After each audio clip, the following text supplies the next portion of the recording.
Good afternoon, everyone, and thank you for joining us here at NJ4S Union for our December webinar series, Hope and Healing, Wellness Through Compassion, Awareness, and Rights.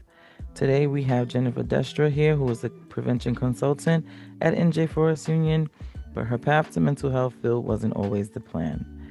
With a background in finance and professional sales, she made the switch after realizing how much mental health impacts every part of life, especially in communities where it is often overlooked. Now, as a master's student in school and clinical mental health counseling, she's dedicated to breaking cultural stigmas, making resources more accessible, and creating safe spaces for people from marginalized backgrounds to heal and grow. Outside of work, Jennifer creates content on holistic healing, self-discovery, and embracing authenticity. She's all about exploring new places, trying new things, soaking in scenic views, spending quality time with loved ones, and, of course, enjoying food.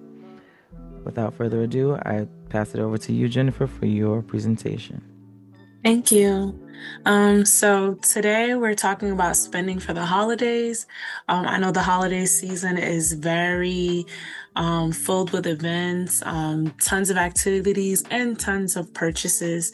So we think this is a perfect time to talk about how to get your shopping done with ease, as well as the best effective way, so that we're making sure that we're catering for our mental health during this season. Just a quick opening question. Have you ever felt stressed about your spending during the holidays? You can go ahead and drop yes or no in the comments. And then, do you ever find yourself buying more during the holidays just to feel better? You can go ahead and respond to that as well. I know for me personally, like there are so many different communities that I'm a part of, and I'm very grateful for that. But the holidays can get very stressful when I'm thinking about what to buy, how much to spend, as well as allocating a budget. And sometimes, I feel like it's also a guilty pleasure season. There's chocolate candy everywhere, so many things that you want to do, so many things that you want to get for yourself. You got Black Friday shopping, Cyber Monday. So there's definitely some times where I just indulge a little bit. But we're gonna talk a little bit more into that. So our objective for today is just understanding holiday financial stress, budgeting for the holidays, shop or retail therapy as we call it, healthy coping mechanisms, and tips for financial and emotional balance during this season. So understanding holiday stress. So there's so many different aspects that comes into holiday stress. There's increased spending. A lot of people know that they're buying gifts, so prices are hiking up. You want to catch these deals. You're shopping for all these people. Maybe this is the time you want to get a good winter coat, brand new pair of boots and stuff like that during the season. So definitely the pockets is running a little high. There's also those social expectations as well too, to buy the best gifts or buy certain things or follow among certain traditions as well too. Especially if you're someone that has children, these kids they want the newest toy, newest boots, newest this. So there's also those things. Gift giving pressures. So although we try to think of holidays and birthdays as things that come from the thought, there's also this external pressure of having to give gifts or, having to give gifts that match the price range of other people. And that pressure could also cause you to, go against your budget, but we'll get into that as well. And then mental health. Holidays, we talk a lot about gifts and social expectations, but the holidays may not also be the greatest time for certain people, especially if you're someone that's missing someone during these holidays, or you're thinking about people you'd like to spend this time, or, maybe seasonal depression hits around this time when it gets colder. It can definitely take a toll on your mental health. I know, especially for us melanated folk, we need to up our vitamin D because vitamin D levels drop really low during this time, which can also contribute to your mental and physical health. So what is a budget? So while we're talking about, holiday stress and making sure that we're catering to our financial wellness, we want to make sure that we know what a budget. And a budget is a plan. It's a plan to know how much and what you're going to do to stay within a certain range for something you want to spend for. And the reason why we want to get into that is because during the holidays, we can go against our budget, but when we're allocating for all this increased spending, all these things that's happening, we want to make sure that we're honoring the budget that we have. So here's a quick scenario. So you've set a $500 budget for holiday spending, but you find the perfect gift for a loved one that costs $150. What would you do? Would you A, stick to your budget and find something else? Would you B, buy the gift and cut back in other areas? Or would you C, use your credit card and deal with later? Ideally, what you can utilize all these options, but if we're talking about sticking to a budget and, making sure that we're making the most effective and conscious decision, we probably want to go with A. Because although you found the perfect gift for a loved one, you also want to make sure that you're honoring the budget that you have for yourself. So you want to make sure that you're sticking to the budget and maybe finding something else later on down the line. Or if you find that later on you can buy the gift when it's in budget, then maybe that's something that you can do as well. But buying the gift and cutting back in other areas can take away from other people. And then using your credit card, you will deal with those consequences later. So these are often things that we have to be mindful when making those decisions. All right. Budgeting for the holidays. Why is it necessary?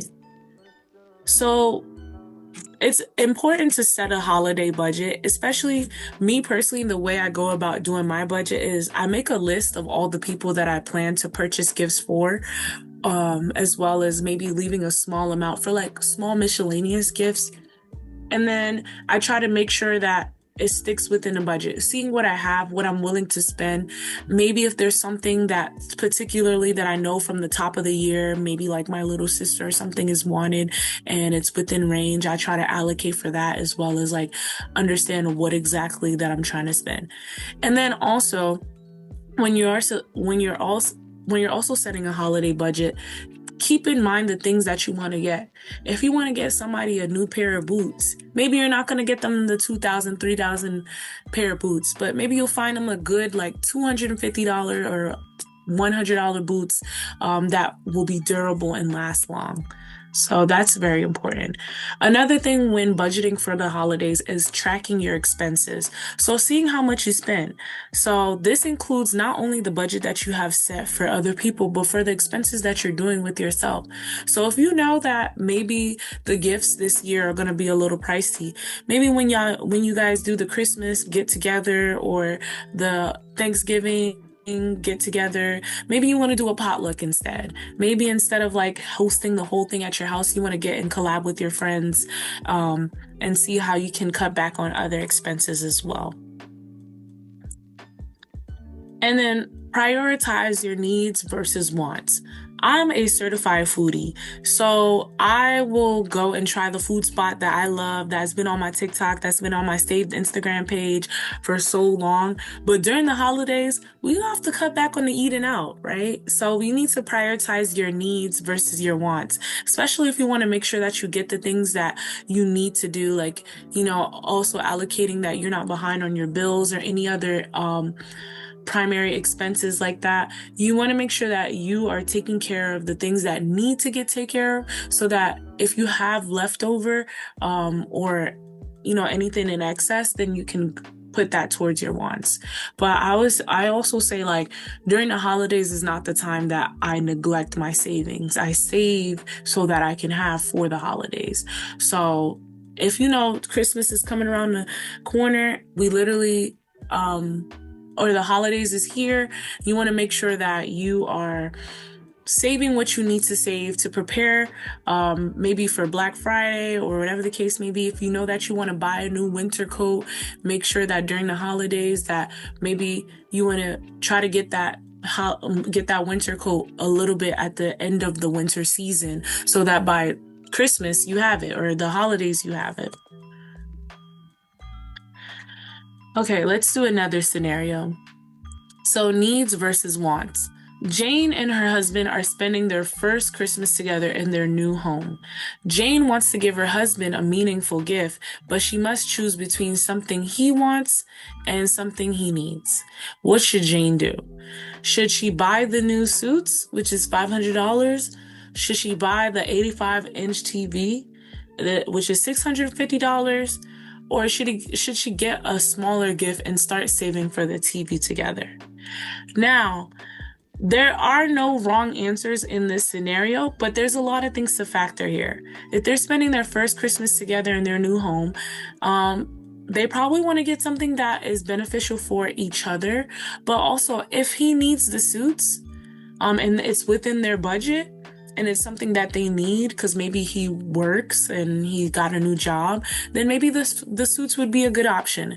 If they both agreed and it's within budget to get the TV at the time, I know Black Friday, them TVs be on sale, then maybe they wanted to allocate to get the TV around the time.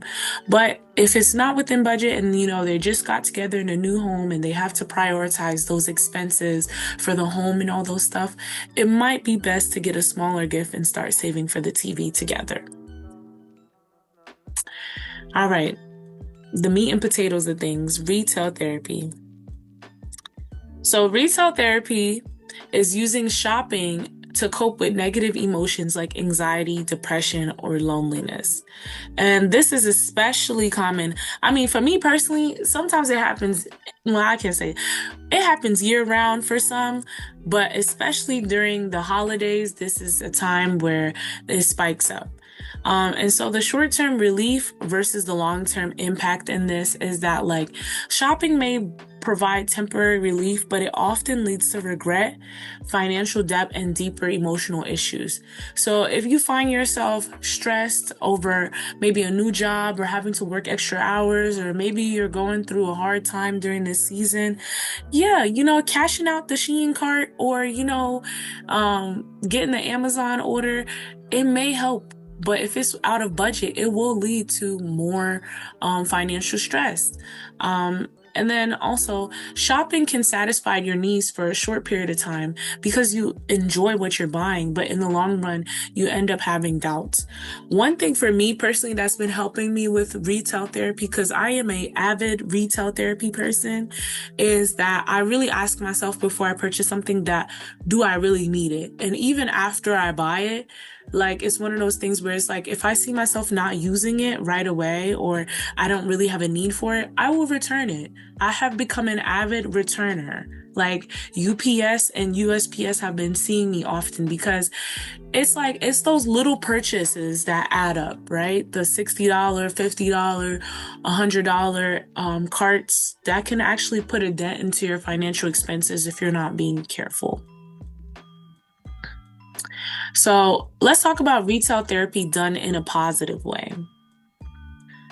So if you want to shop for things that you feel like you need or in a way that maybe makes you feel better, think of thoughtful purchases. So I know for me, one thing that I wanted this year was that I really wanted a brown leather jacket. And I felt like last year I was going to get it out of just retail therapy in the moment. And I had all these other jackets, but I told myself all throughout this year that if I seen the need where many times I needed a brown leather jacket, that I would make the purchase at the beginning of this fall. And so that was a purchase that I agreed to make myself. And it was something that I knew that I was going to use. So making sure that you're purchasing things that you've thought of, you took the time of, that it would go into use, not something that would just sit on the wayside and not be used for real. And then make it a social activity. Sometimes you are feeling maybe stressed or maybe not okay in certain seasons, but sometimes your retail therapy or your shop therapy could be spending time just treating yourself to go out to eat with a friend. That can also be retail therapy in a way because you're buying food. Maybe you've been eating in all this time, but make it a social activity and make it to a way that you feel like you earned this purchase that you're doing. And then shop with a purpose. So at the end of the day, everything that you should do should be intentional. It's not to say that these things don't happen once in a while, But at the end of the day, if you don't see a need for it, then you can always return it. So if you are getting things for the sake of trends or anything like that, then make sure that you're being intentional about what you need and ask yourself, are you really going to use this down the line? Because I know there's mad things that I bought that I used it one time and I never used it again. So make sure that these things that you're purchasing have longevity to them. So let's give another scenario where we discuss whether it's positive or negative. So Michael has been feeling overwhelmed with holiday preparations and decides to spend the afternoon shopping. He creates a list of gifts for his family and sticks to it while enjoying the festive decorations and music throughout the mall. While shopping, he treats himself to a new scarf. He feels refreshed and accomplished by the end of the day. Was Michael's shopping experience a positive shop therapy or a negative shop therapy?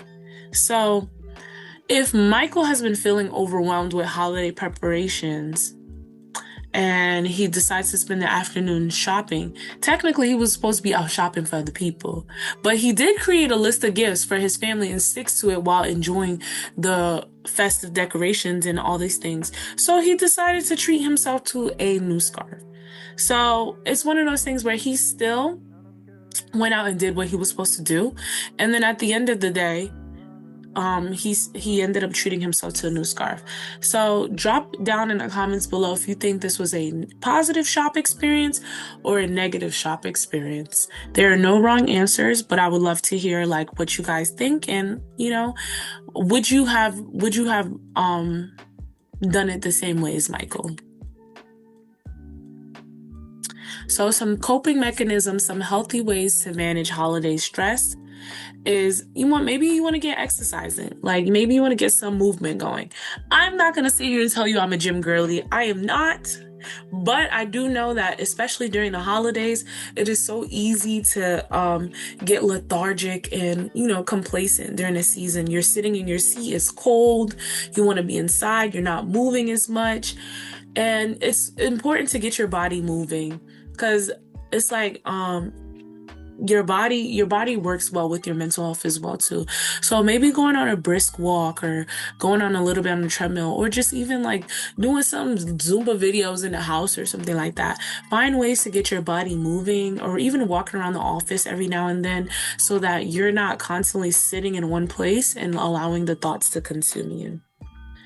Another thing, and this is something that I like to do a lot, is journaling. You can journal lists, you can journal ideas, you can journal what you're feeling, you can journal what's going on in your body, so that you can keep track and just also have that space where maybe you could put your thoughts on paper. If you're someone that is trying to manage a lot of holiday stress, all these things that you're trying to handle, maybe put it down on paper. It'll allow you to organize your thoughts a little bit better. And then connecting with family and friends. So this time is especially a hard time for a lot of people. So isolation is common for people, but this is especially the time where you have to push to connect with people. Try to step out your comfort zone and try not to spend these holidays on your own. I know sometimes it's a little bit difficult, especially if you have friends or family that live in another area, or maybe you're just not as close, but finding those communities, even like growing new communities, and finding activities that you like to do so that you can get connected, so you're not handling the stress all on your own. And then most importantly, but not the whole end all be all, is just mindful spending. It is also the end of the year, so we want to be making sure that we're sticking not only to our budget for the holidays, but the things that we have planned for the next year ahead. So we want to make sure that we're being intentional about what we're spending our money on, as well as are we putting thought into what we're doing. And like I said, if you are making, impulsive spending purchases, the return is always there. Go on the app, make that return, and head to your local UPS or USPS so that you could get that done and get your money back. So my final takeaway is that at the end of the holiday season, you realize you spent more than you planned and feel stressed about paying off debt. What will you do differently next year? If I was to ask myself this question for last year into this year I'm making the list, and I'm sticking to the budget. And honestly, I feel like when I make the list, I'll try to keep in ideas like what I'm going to get and then try to see if I can find things within that range so I can see how much I'm willing to spend. Um, and then also know that there's always room for change. So whatever you didn't do last year, you have the opportunity to do this year. Whatever you didn't do this year, you have the opportunity to do next year. So with that being said, I am so excited for this new year. So 2026, yes, please. So just cheers to a new year and to new budget planning. Thank you guys. Thank you, Jen. That was a really great presentation. And we thank you for all that useful information. You can use the QR codes to provide your feedback.